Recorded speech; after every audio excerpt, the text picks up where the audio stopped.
Lundi 2 mars de l'an 2020, nouvelle édition du journal de l'économie sur SICA. Mesdames, Messieurs, merci d'avoir pris le rendez-vous. Voici le sommaire. Au Cameroun, un atelier national pour comprendre les mécanismes de fonctionnement du crowdfunding s'est tenu la semaine dernière à Douala. Il s'agit d'un financement participatif au service des PME.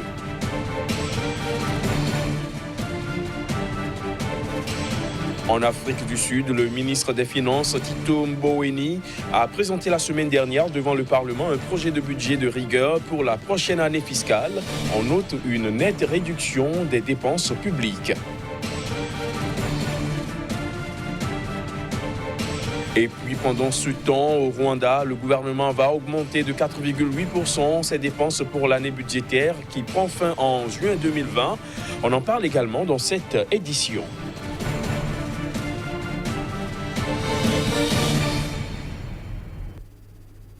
Voilà pour les titres. Bienvenue à tous. Au Cameroun, un atelier national pour comprendre les mécanismes de fonctionnement du crowdfunding s'est tenu à Douala. Il a été organisé par le ministère des Finances qui avait à cœur d'accompagner le développement de ce mode de financement alternatif pour les startups et les PME. La rencontre qui regroupait différents acteurs des secteurs publics et privés avait pour thème le crowdfunding, un financement participatif au service des petites et moyennes entreprises. L'atelier avait donc deux objectifs principaux. D'abord, la sensibilisation des demandeurs de financement sur les possibilités offertes par le crowdfunding. Ensuite, la collecte d'informations en vue de l'élaboration d'une politique nationale sur le crowdfunding au Cameroun. Je vous propose à présent d'écouter quelques participants à cet atelier. Quand on parle de crowdfunding, il y a des thèmes qui viennent. Crowdfunding, ça veut d'abord dire confiance. Ensuite, ça veut dire moyen de paiement. Alors, quand on lance une idée comme le crowdfunding, il faut dire, OK, maintenant, si quelqu'un est intéressé par un financement, comment on fait pour le financer? Pour un gars qui est, par exemple, en France, comment il finance un projet au Cameroun? Pour un gars qui est aux États-Unis, comment il finance un projet au Cameroun? Dès au moment où on sait que les banques sont encore réticentes de proposer ce qu'on appelle les comptes marchands. Les comptes marchands, en réalité, sont des comptes qui permettent aux gens de pouvoir accepter les paiements par carte bancaire. Or, la carte bancaire, aujourd'hui, est le moyen le plus populaire pour pouvoir faire des paiements. Un gars qui est partout dans le monde peut pouvoir apporter sa contribution par carte bancaire, mais les banques ne sont pas encore prêtes à se mettre. Donc, pour que cela soit lancé, évidemment, il faut qu'on pense aux moyens de paiement. Je pense en fait que les enjeux sont cruciaux parce que la problématique de l'accès au financement pour les startups et pour les très petites entreprises également est une problématique réelle dans notre environnement. Rappelez-vous bien qu'au Cameroun, on a que des banques commerciales, on n'a pas de banque d'investissement. Du coup, les conditions d'accès au financement sont très rudes, qui constituent notamment une barrière en fait pour les petites entreprises et les startups qui n'ont pas souvent les garanties qui sont exigées pour qu'ils puissent accéder à ces financements classiques. Donc, du coup, penser à une méthode d'accès de financement alternatif, aux différentes méthodes de financement alternatif, parmi lesquelles justement le crowdfunding, c'est véritablement idéal pour notre environnement, pour ces couches d'entreprises en fait. Donc effectivement, ça correspond à une solution qui peut être envisagée pour effectivement pallier à cette problématique d'accès au financement pour les startups et les très petites entreprises. Qui depuis le grand sommet de décembre 2016 à Yaoundé ou alors le récent sommet des chefs d'État de la CEMAC du 22 novembre 2019 rappelait le rôle important que doit jouer le secteur privé pour la relance de la croissance. Le seul problème, c'est que généralement, quand on parle de secteur privé, on voit les grandes entreprises. Il n'y a pas que les grandes entreprises. Il y a les PME, il y a les startups, qui ont d'ailleurs un rôle important parce que nous le savons, les PME, la création des emplois se fait beaucoup par les PME. Mais le problème qui est le problème de nos économies, c'est toujours celui de la possibilité qui est offerte aux PME d'accéder au crédit. C'est extrêmement difficile. Au niveau du gouvernement, un certain nombre d'efforts ont été faits, mais nous avons pensé qu'un atelier comme celui-ci est également important, celui d'amener ce qu'on appelle le financement participatif, c'est-à-dire que tout individu, face à une belle idée, peut entrer dans une affaire.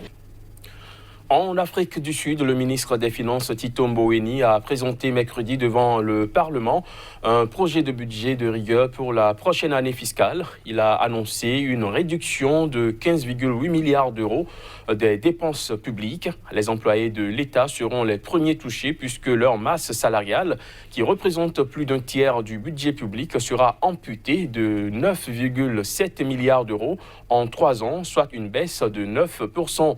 Faute de hausse des impôts, le déficit budgétaire du pays devrait ainsi atteindre son plus haut niveau depuis 18 ans, soit 6,8% du produit intérieur brut selon les chiffres du département du Trésor. Voici à présent un extrait de la déclaration du ministre sud-africain des Finances lors de la présentation du projet de budget devant le Parlement.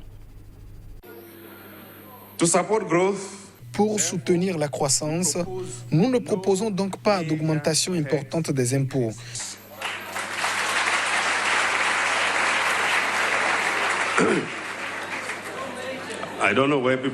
Je ne sais pas d'où viennent les rumeurs sur l'augmentation de la TVA.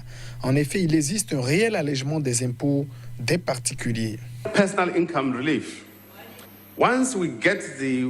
Une fois que nous aurons maîtrisé l'augmentation des salaires, que nous aurons maîtrisé la corruption, que nous aurons maîtrisé les dépenses inutiles, nous nous concentrerons sur ce sur quoi nous devons nous concentrer. L'embauche dans des domaines importants tels que l'éducation, la police et les soins de santé. Nous allons présenter une nouvelle loi pour mettre fin aux salaires excessifs dans la fonction publique. Nous devons également faire face de manière décisive aux coûts trop élevés de la location des bâtiments publics. Et pendant ce temps, au Rwanda, le gouvernement va augmenter de 4,8% ses dépenses pour l'année budgétaire, prenant fin en juin 2020. Une augmentation qui permettra de faire passer les dépenses de l'État pour l'exercice fiscal en cours à plus de 3,17 milliards de dollars. Ces nouveaux fonds seront affectés au recrutement de nouveaux médecins dans les hôpitaux publics, mais aussi à d'autres programmes du gouvernement. Les détails. Le Rwanda va augmenter de 4,8% ses dépenses pour l'année budgétaire, prenant fin en juin 2020. Cette augmentation permettra de faire passer les dépenses de l'État pour l'exercice fiscal en cours à plus de 3,17 milliards de dollars. Les nouveaux fonds seront affectés au recrutement de nouveaux médecins dans les hôpitaux publics et à d'autres programmes gouvernementaux qui n'ont pas été précisés.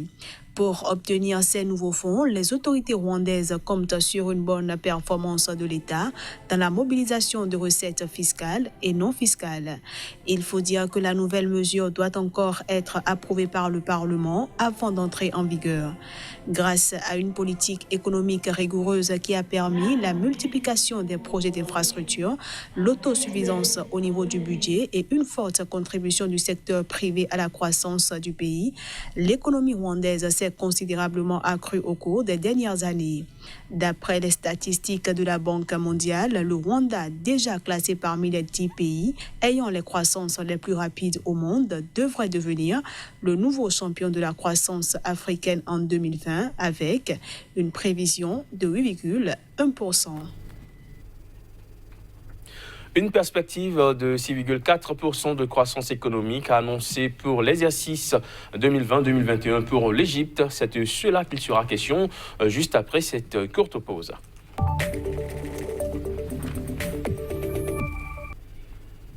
Kazmi Pédior, on se retrouve sur ce plateau du journal de l'économie. Aujourd'hui, nous parlons de l'Égypte. 6,4% de taux de croissance pour 2020-2021. Quels sont les secteurs attendus pour cette performance? Merci Crépi. Il ne s'agit pas d'un secteur outre mesure. L'Égypte a pris des mesures donc, pour corriger la manière de gérer le pays, la manière de gérer l'économie dans ce pays-là. Il s'agit bel et bien donc, de la suppression d'un certain nombre de dispositions allant donc, du social vers donc, la prospérité économique. Désormais, donc, sur recommandation du Fonds monétaire international et de la Banque mondiale, l'Égypte adopte des pratiques des plus saines en termes donc, de transparence économique et on annonce donc l'optimisation donc des dépenses publiques au niveau de ce pays. à une période où donc l'aide accordée par le Fonds monétaire international pour donc accompagner la relance de l'économie de ce pays, parce qu'ils vous souviennent, entre 2016 et 2017, le pays avait connu des difficultés donc économiques qui est donc né d'une bactérie de problèmes au niveau de ce pays. Désormais donc l'Égypte a pris donc la mesure donc de l'éveil économique, de la dynamique donc du Fonds monétaire international pour reprendre donc sa croissance, et désormais, en tout cas pour le compte de l'année budgétaire 2020-2021, l'Égypte affichera un taux de croissance de 6,4% contre 6,2% pour le compte donc de l'année budgétaire qui est arrivée à son terme. Alors, 6,4% de taux de croissance, est-ce que cela suffit pour dire que l'Égypte a tourné les pages sombres de sa croissance économique? Oui, étant tenté de dire, désormais, l'Égypte, me semble-t-il, est en train donc d'aller vers une croissance de plus solide, de plus robuste, en adoptant donc un certain nombre de recommandations du Fonds monétaire international. Et ici, l'Égypte veut donc supprimer l'aide accordée au social, notamment la subvention accordée donc au secteur énergétique, tout sous-secteur confondu. Désormais, les Égyptiens doivent faire face désormais donc à leurs dépenses pour véritablement permettre à l'État de pouvoir donc réorienter les subventions vers donc la prospérité économique. L'Égypte est en train également de nouer donc, sinon de réchauffer des partenariats ancestraux avec donc le Moyen-Orient en vue de redynamiser donc le secteur énergétique, notamment l'exploitation du gaz, pourquoi pas, et aussi du pétrole. L'Égypte est en train surtout de travailler sur son agriculture avec des techniques culturelles des plus meilleures pour pouvoir donc permettre à ce pays de reprendre, pourquoi pas, le lead économique au niveau de la région. L'Égypte, enfin, pense aussi à la croissance donc de sa main-d'œuvre. Lutter contre le chômage aujourd'hui, c'est la priorité, et pour le faire, forcément, le pays a besoin de suspendre l'aide apportée au secteur énergétique pour pouvoir donc dynamiser l'emploi des jeunes. Merci Kazmi Pédio d'être passé avec toutes ces explications. Je rappelle que vous êtes le directeur de publication du quotidien d'information économique, Nouvelle Économie, qui paraît à Cotonou au Bénin. On se retrouve très bientôt pour un autre numéro. Toujours avec le même plaisir. Mesdames, Messieurs, ce sera tout pour ce numéro du Journal de l'économie. Merci de l'avoir suivi.